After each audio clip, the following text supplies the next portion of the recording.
Welcome back, y'all. Welcome back, y'all. Today is day 3 of Road to Funded, and today was, I always say like today was an interesting day, but today actually was an interesting day, and I ended up taking one trade today, and it was a break-even trade. Actually, it was a break-even trade. Um, I took a break-even loss, and we're gonna go over the trade that I took, what I want to do better, and what I want to work on going in the future. But basically, today I don't mind how I traded, but I feel like I definitely could have traded better. Today definitely wasn't the best. As we can see on Top Step, I don't know if this actually has reloaded, but I'll show this every one of these. So y'all, I got nothing to hide. But yeah, we still are minus $25. Just that one loss we took, and today was break even. I don't know if it really said. Is this updated? I don't know. I don't think it's updated yet, actually. But you can look at the account balance. I can. I actually logged in my demo, so here I can log in on this. But basically, yeah, I took a break even trade. If you guys want to see it happen live. It was also it's also my live trading session. But yeah, you can see the account balance. I took one break even trade, and honestly, I don't think that this was necessarily a bad trade. I don't think this was necessarily a bad trade. It was just my targets for this trade were not good at all, and weren't bad, but it just wasn't realistic. Like I was trying to catch too much, and so if we go into today, I had a mixed bias. And like look at this, guys. Look at this. Look at this. We'll go over that in the chart review, but I don't even know, man. I don't even know, y'all. I don't even know. I don't even have any words for that. But basically, coming into today, I had a loose bias. We come up and we have taken an internal high on the higher time frame, and so I'm now thinking that the draw could possibly be these highs on NQ. But if we look at ES, I'm a little bit more bearish on ES.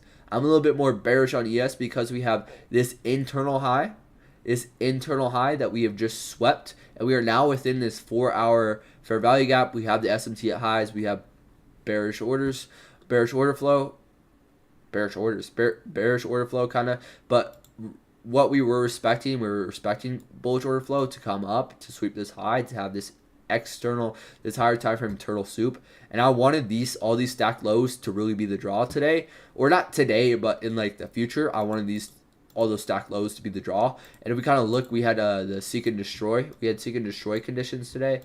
If I can pull up the indicator. So we took London.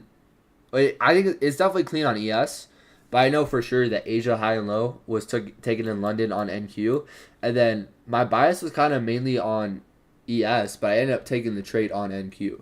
So we took London high and low, and then on New York AM we take London high. So I'm expecting, or I'm not expecting, but I'm possibly looking for a reason to be bearish, just for that model. And so if we look at where we were at in the morning, this wasn't a bad trade, but my target was not good. So if we'll just look at like the 5-minute. So on ES, we're more close to that high, so it makes a little bit more sense. But we have now taken an internal high. I'm thinking that the draw could be higher, but I'm just looking at price at this point. So we come up, and now we have an internal SMT. And I do not like this. In order for me to validate that we want to go to these London lows and to complete this model, from this to here, I need to see an SMT that is way bigger than just this little zoomed in SMT. This SMT is way too zoomed in to add too much conviction. So I wanted to see a bigger SMT, but right now we have SMT. We kind of have this manipulation move, and I like that this manipulation move held today, and this manipulation move also lined up perfectly with all these stacked lows. If we look, all these stacked lows look very clean. And as you can see, we have this manipulation move. We're respecting bearish order flow. We create an imbalance, and then now we get displacement through a low, and this is kind of when I enter. And what I don't like, what I need to stop doing is looking for turtle soups. I don't have enough conviction with turtle soups to be trying to take turtle soups. I do not analyze turtle soups. I think that every little high that we poke above is going to be a turtle soup. This is not a turtle soup. I'm looking at this to potentially be the turtle soup. So we have internal liquidity within that fair value gap. I want this to be the soup. we come back up and we poke above. And this is when I go wrong again. I'm waiting for displacement on the turtle soup, but I kind of hop in a little bit too early. This candle has not closed. Ideally, if I'm waiting for displacement on a turtle soup, or at least for me to take a trade off a turtle soup, I need to see something that's like this, to where we have a bullish candle and then we get in an engulfing bearish candle. This proves to me that we want to be bearish. And who cares, bro? I can be a little bit late to this trade and I can still make money off of this trade. What I think especially is that what I'm doing wrong is I'm trying to get there a little bit too quick. I'm trying to get this entry a little bit too quick. I'm trying to get the best entry, the best fill, and that ended up me losing or this technically would have been a bad trade.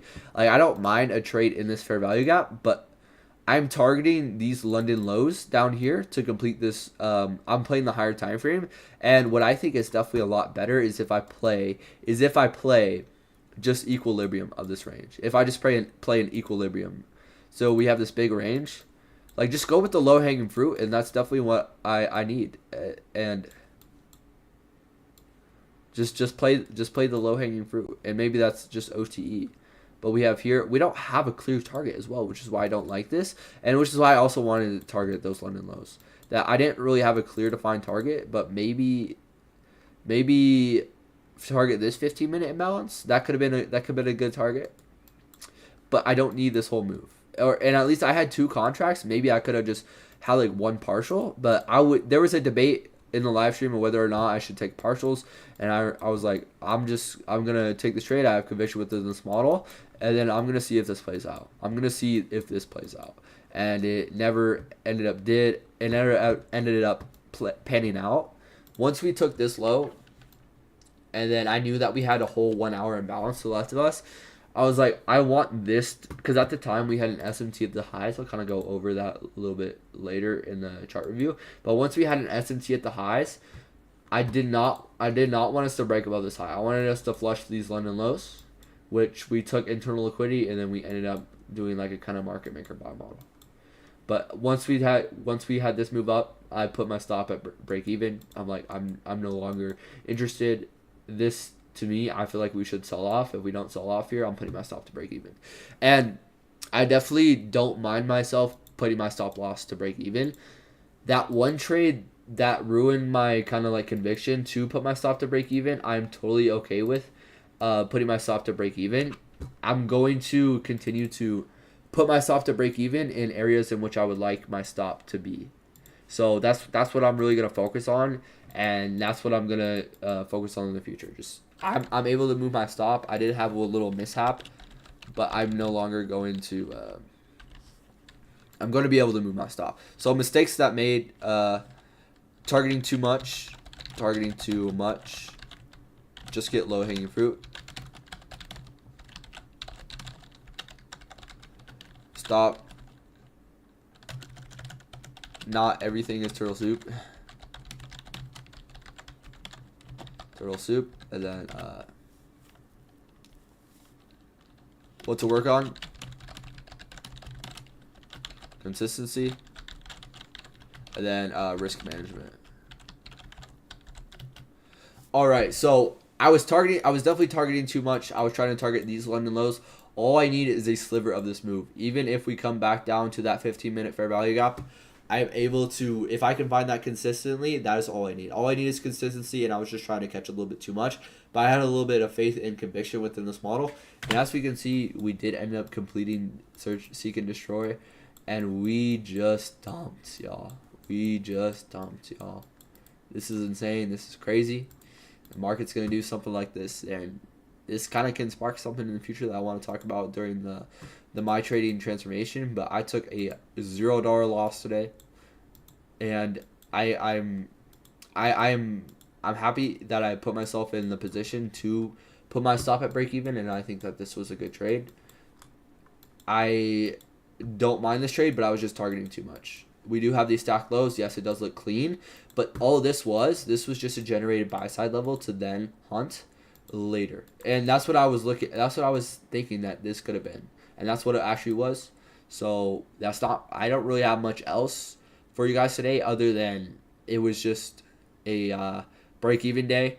We'll be back tomorrow And tomorrow is NFP, and I'm not gonna trade on the funded account. I will keep it a buck. I'm not trading on the funded account. It is NFP. We just had this big sell off, so I'm not gonna trade. I'm not gonna touch this unless if it looks super clear. But I guess we'll see how we go into tomorrow. But anyways, I'll catch you guys tomorrow.